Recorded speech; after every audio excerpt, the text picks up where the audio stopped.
নমস্কাৰ। এটি গুৰুত্বপূৰ্ণ বাতৰি লৈ নিউজৰ ষ্টুডিঅ'ত মই মুকেবুল হুছেইন।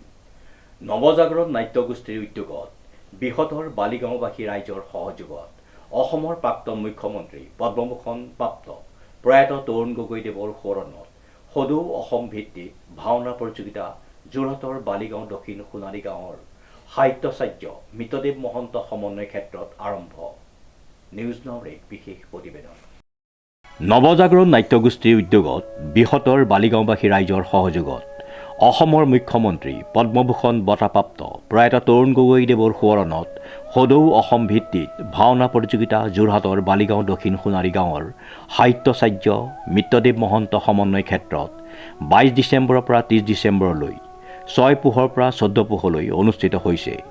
23 ডিচেম্বৰৰ সন্ধিয়া অনুষ্ঠিত হোৱা অনুষ্ঠানত অংশগ্ৰহণ কৰি ভাওনা অনুষ্ঠানটি শুভ উদ্বোধন কৰে জ্যেষ্ঠ সাংবাদিক বৈদ্যুতিক মাধ্যমৰ জনপ্ৰিয় নিউজ চেনেল নিউজ নাওৰ স্বত্বাধিকাৰ তথা যোৰহাট জিলাৰ মিডিয়া সন্থাৰ উপসভাপতি উৎপল দাসে। অসমৰ বিভিন্ন প্ৰান্তৰ পৰা অংশগ্ৰহণ কৰা ভাওনা প্ৰতিযোগিতা দলসমূহে প্ৰদৰ্শন কৰা ভাওনাই অভিভূত কৰিলে দৰ্শকক। এতিয়া উপভোগ কৰোঁচোন আহক ভাওনাৰ কিছু দৃশ্যাংশ।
মহাৰাজ সম্পাদিত কৰি ৰাজকুলযোগ্য ধন্য হল।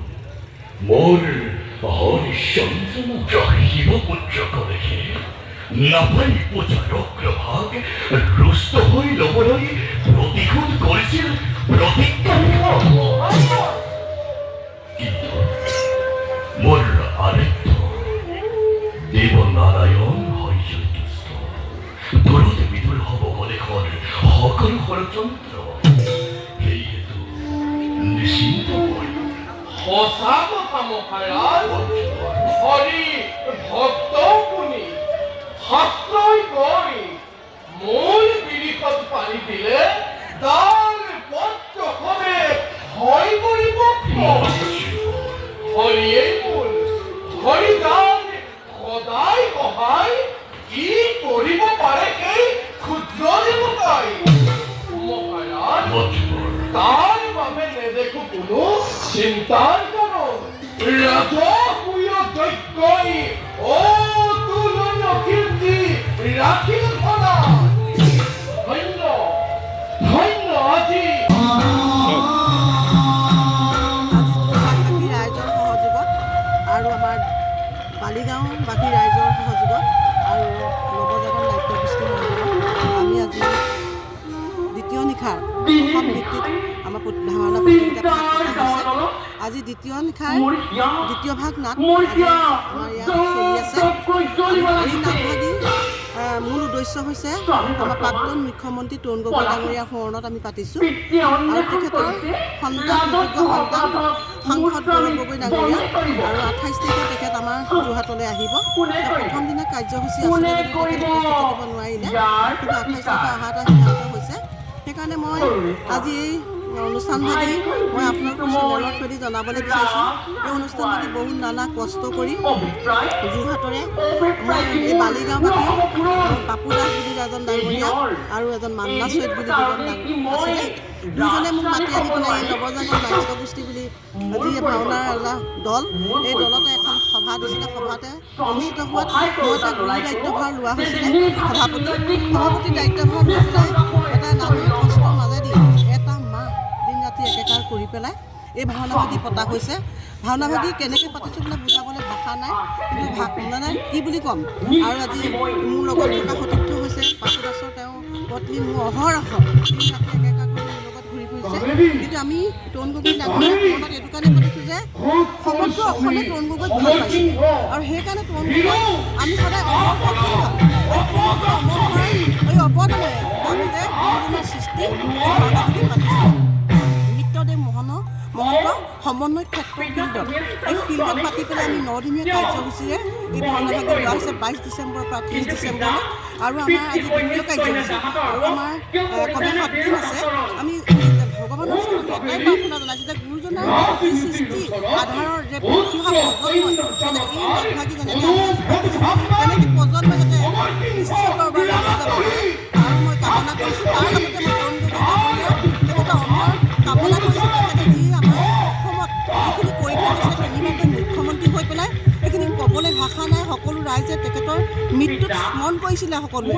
তেখেতৰ মৃত্যু যি মান্য অসমত লৈ ফুৰিছিলে তেখেতৰ। সেইকাৰণে মই আজি কাকৰে অনুৰোধ আছোঁ যে আমি যি কাৰ্যসূচী পাতিছোঁ এই কাৰ্যসূচীভাগ যাতে সুকলমে পাৰ কৰিব পাৰোঁ।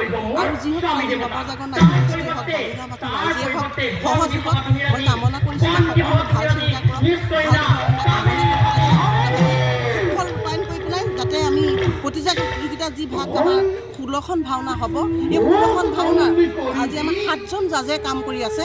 7জন জাজে যাতে কোনোটা যাতে বেয়া ৰিজাল্ট নিদিয়ে, যাতে ওপৰত পতা ভাওনা এটা চেকা নবনায়। মই জাজক আমি জনাইছোঁ যাতে আপোনালোকে এটা ভাল সঠিক ৰিজাল্ট দিয়ক। জাজৰ ক্ষেত্ৰত জাজ ভাওনা দলটো আছে, ভাওনা জাজৰ মতে মাত্ৰ মই এজন জাজ মাতিছোঁ।